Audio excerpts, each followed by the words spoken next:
Nusantara, gugusan kepulauan yang kaya akan budaya dan tradisi, telah menjadi persimpangan berbagai peradaban dunia sejak zaman kuno. Islam masuk ke wilayah ini dengan cara yang unik, tidak melalui peperangan ataupun penaklukan, melainkan melalui jalur perdagangan, perkawinan, dan dakwah yang bijaksana. Sebagai sebuah ajaran yang membawa nilai-nilai kedamaian dan keadilan, Islam diterima dengan tangan terbuka oleh masyarakat lokal.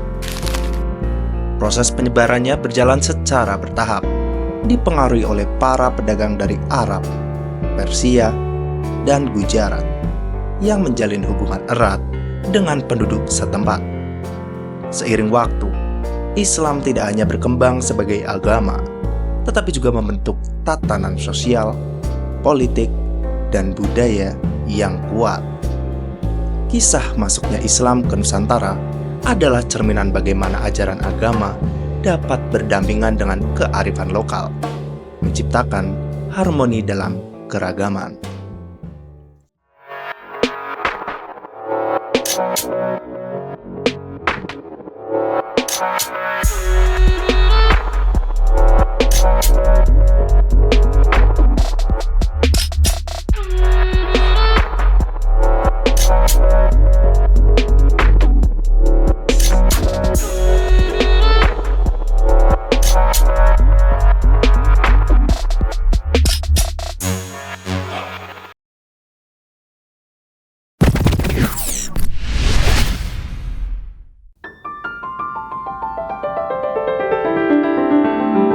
Sejarah adalah saksi bisu dari perjalanan panjang manusia dalam menemukan identitas dan keyakinannya.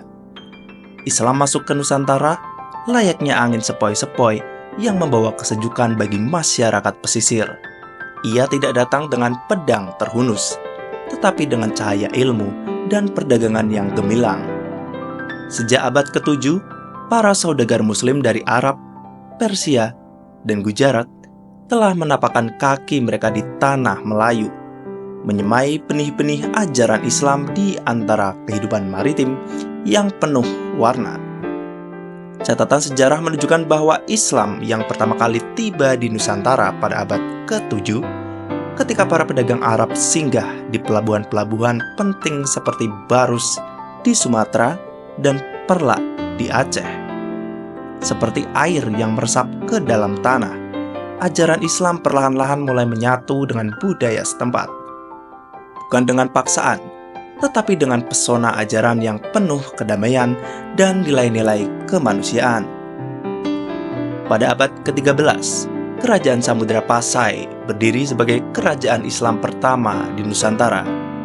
Sultan Malik Al-Saleh, bagaikan bintang yang menerangi gelapnya malam, menjadi penguasa pertama yang secara resmi mengadopsi Islam sebagai dasar pemerintahannya. Keberadaan kerajaan ini menjadi titik tolak bagi penyebaran Islam ke wilayah lain di Nusantara.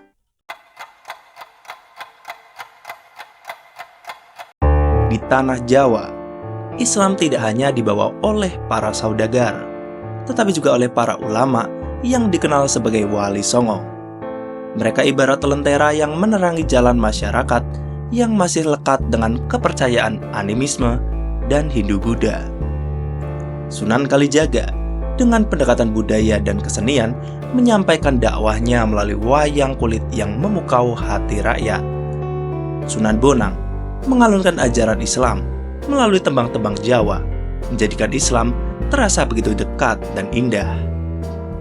Namun, perjalanan Islam di Nusantara bukan tanpa rintangan. Seperti ombak yang tak pernah lelah menghempas pantai, begitu pula tantangan yang dihadapi para penyebar Islam. Kerajaan-kerajaan Hindu-Buddha seperti Majapahit dan Pajajaran sempat berusaha mempertahankan pengaruhnya. Ironisnya, beberapa penguasa yang awalnya menolak Islam akhirnya melihat bahwa ajaran ini membawa kesejahteraan dan keadilan bagi rakyatnya.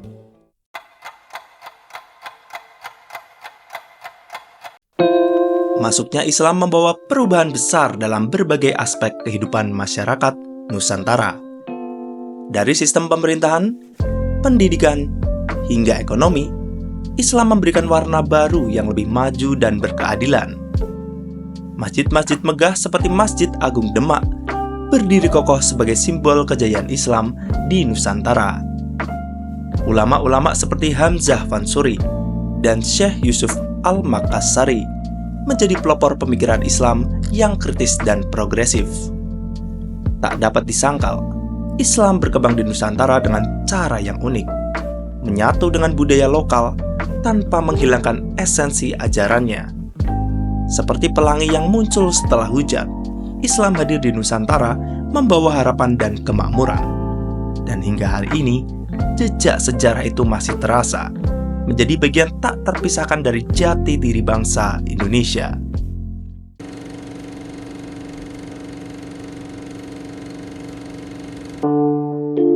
Islam masuk ke Nusantara bukan sebagai badai yang memporak-porandakan budaya, melainkan seperti embun pagi yang menyegarkan kehidupan.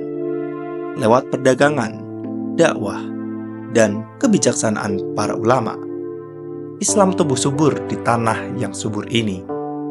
Sejarah telah mencatat perjalanan panjang itu, memberikan pelajaran bahwa agama dan budaya dapat berdampingan, saling menguatkan tanpa harus saling meniadakan. Seperti rembulan yang bersinar di tengah gelapnya malam, Islam menjadi cahaya yang menerangi peradaban Nusantara hingga kini. Kalau kamu punya pendapat, silakan tulis di kolom komentar. Menyelami sejarah, membangun masa depan yang cerah.